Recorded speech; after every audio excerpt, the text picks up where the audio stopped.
Assalamualaikum warahmatullahi wabarakatuh. Perkenalkan, nama saya Hasania. Nomor induk mahasiswa 18416262201176 dari kelas akuntansi 18C.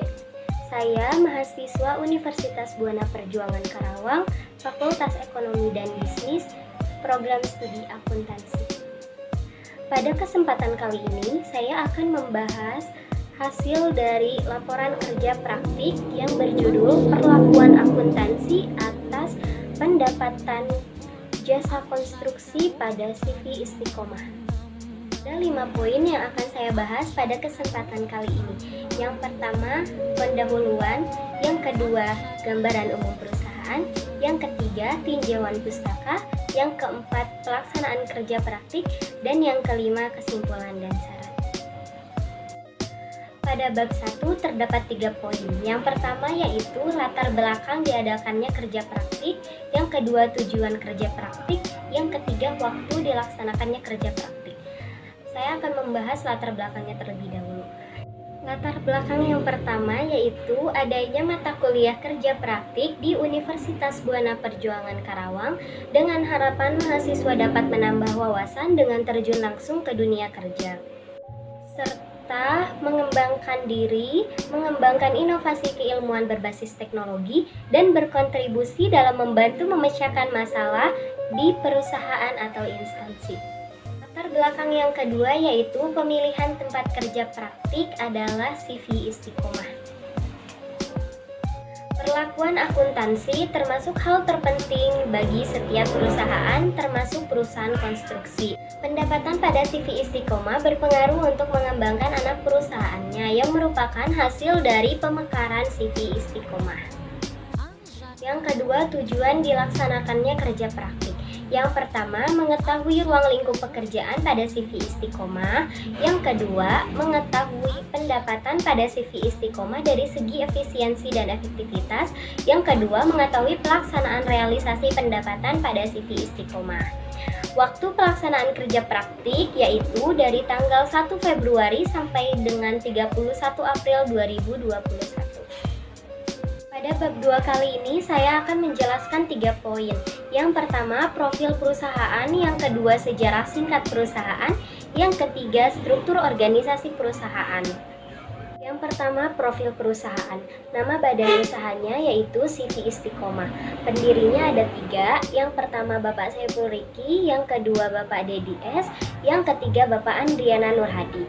Untuk direkturnya yaitu Bapak Saiful Riki. Untuk wakil direkturnya yaitu Bapak Dedi S. Abdul Qadir. Untuk komanditernya yaitu Bapak Andriana Nurhadi. Alamatnya di Jalan Veteran RT 01 RW 14 Kelurahan Karangpawitan, Kecamatan Karawang Barat, Karawang, Jawa Barat. Kegiatan usaha pokoknya yaitu jasa konstruksi. CV Istiqomah berdiri dan telah mempunyai izin pada tanggal 17 Mei 2006. Badan usaha ini didirikan oleh Bapak Saiful Riki, Bapak Dedi S. Abdul Qadir, dan Bapak Andriana Nurhadi.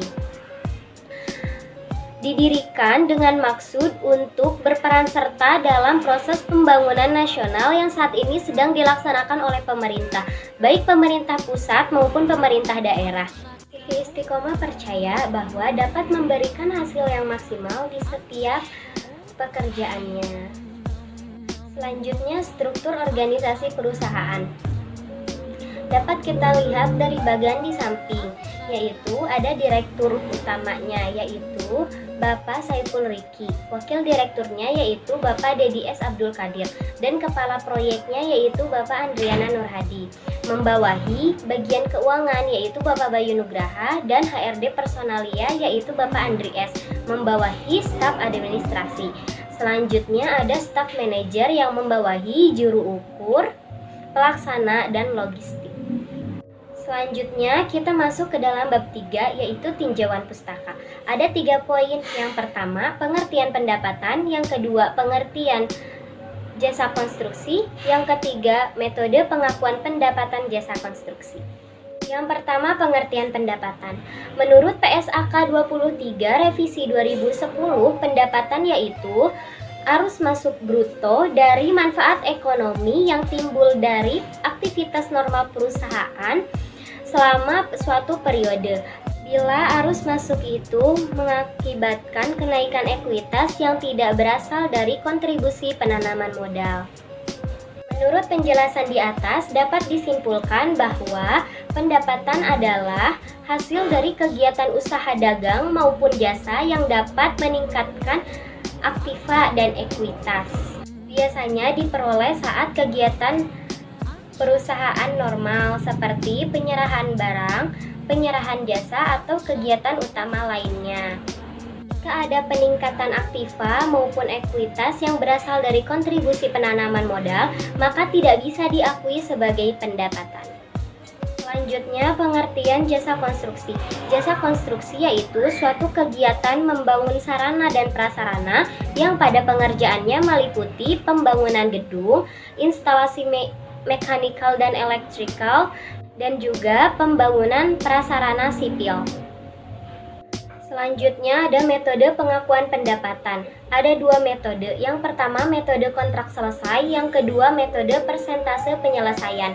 Untuk metode kontrak selesai, metode ini biasanya digunakan oleh perusahaan yang memiliki kontrak jangka pendek atau yang memiliki resiko yang tidak dapat diestimasi secara andal. Metode ini mengakui pendapatan dan laba kotor pada saat kontrak diselesaikan secara keseluruhan. Perusahaan mengakui pendapatan dan laba kotor hanya pada saat penjualan, yaitu ketika kontrak telah diselesaikan. Dengan metode ini, perusahaan mengakumulasi biaya kontrak jangka pendek dalam proses, namun tidak perlu melakukan pengakuan periodik pada pendapatan, biaya, dan laba kotor. Selanjutnya ada metode persentase penyelesaian. Metode ini biasanya digunakan oleh perusahaan yang memiliki kontrak jangka panjang, di mana waktu penyelesaiannya lebih dari satu periode akuntansi. Metode ini mengakui pendapatan dan laba kotor sesuai dengan tercapainya kemajuan ke arah penyelesaian kontrak jangka panjang. Harus menggunakan metode persentase penyelesaian jika pertama, kontrak secara jelas menetapkan hak yang dipaksakan pemberlakuannya terkait dengan barang atau jasa oleh masing-masing pihak, pertimbangan yang akan diubah setiap saat, dan hal-hal yang terkait dengan pembayaran. Kedua, pembeli dapat diharapkan dapat memenuhi seluruh kewajibannya. Ketiga, kontraktor dapat diharapkan memenuhi pekerjaannya sesuai dengan kontrak. Selanjutnya kita masuk ke dalam bab 4, yaitu pelaksanaan kerja praktik. Ada 4 poin. Yang pertama, kedudukan dan koordinasi. Yang kedua, hasil dan pembahasan. Yang ketiga, permasalahan. Dan yang keempat, solusi. Untuk yang pertama, kita akan membahas kedudukan dan koordinasi. Mahasiswa yang melakukan kerja praktik di CV Istiqomah hanya ditempatkan pada satu bagian saja, yaitu staf administrasi. Koordinasi antar karyawan itu sangat baik, mulai dari atasan sampai bawahan. Koordinasi pelaksanaan kerja praktik ini berada di bawah bimbingan Bapak Sanjaya selaku pembimbing di tempat kerja. Selanjutnya kita akan masuk pada bab hasil dan pembahasan, di mana terdapat 2 poin. Yang pertama, bagaimana pencatatan, pengakuan, dan penyajian pendapatan pada CV Istiqomah. Yang kedua, bagaimana pelaksanaan realisasi pendapatan pada CV Istiqomah. Pembahasan pertama yaitu pencatatan pendapatan. Pencatatan pendapatan yang dilakukan oleh CV Istiqomah dengan menggunakan metode persentase penyelesaian, di mana metode ini mengakui porsi laba yang dapat diakui setiap tahunnya. Dengan begitu, metode ini sangatlah efektif dan efisien untuk digunakan oleh CV Istiqomah. Namun CV Istiqomah melakukan pencatatan dengan sistem manual, sehingga sering sekali terjadi kesalahan dalam setiap pencatatannya.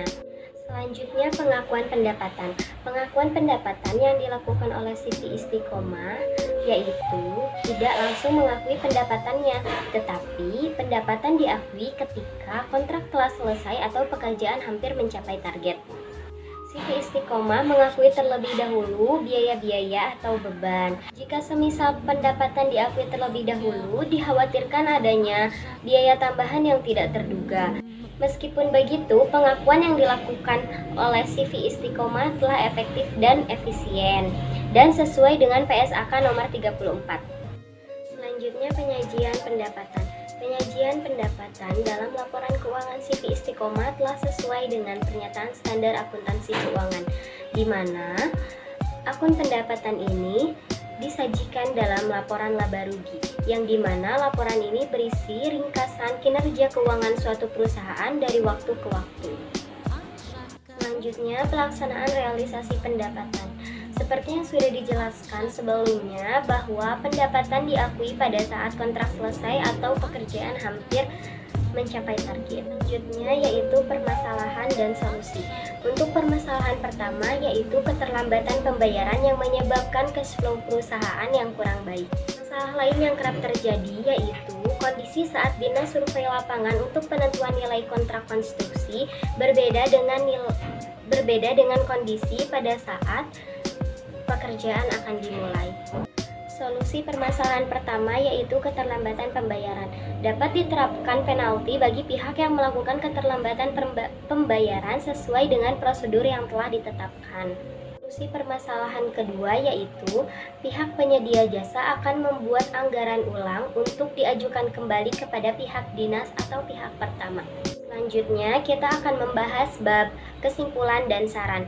Untuk kesimpulannya, adapun kesimpulan yang dapat saya ambil dari hasil kerja praktik atas perlakuan akuntansi atas pendapatan jasa konstruksi pada CV Istiqomah bahwa telah sesuai dengan PSAK nomor 34. Mulai dari pencatatan dan pengakuannya bahwa pendapatan diakui pada saat kontrak telah selesai atau pada saat pekerjaan hampir mencapai target. Pendapatan pada CV Istiqomah ini diakui secara periodik sejalan dengan perkembangan penyelesaian pekerjaan atau kontrak. Selanjutnya yaitu saran. Saran terbagi menjadi dua, saran kepada instansi dan saran kepada universitas. Yang pertama saya akan menjelaskan dulu saran kepada instansi. CV Istiqomah membuka peluang lebih banyak lagi bagi para mahasiswa yang ingin melakukan kerja praktik dan untuk meningkatkan mutu sumber daya manusia bagi mahasiswa magang. Sebaiknya, CV Istiqomah memberikan description job yang lebih kepada peserta magang sesuai dengan rencana kerja dan tujuan praktik kerja lapangan. Selanjutnya, saran untuk universitas. Membina hubungan dengan perusahaan atau instansi guna di masa mendatang dapat menempatkan kerja setiap mahasiswa atau mahasiswi yang berprestasi dan memberikan pengenalan dan pemahaman lebih dalam lagi tentang dunia kerja.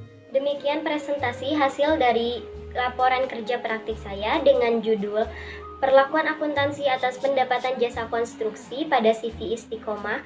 Kurang lebihnya mohon dimaafkan. Wassalamualaikum warahmatullahi wabarakatuh.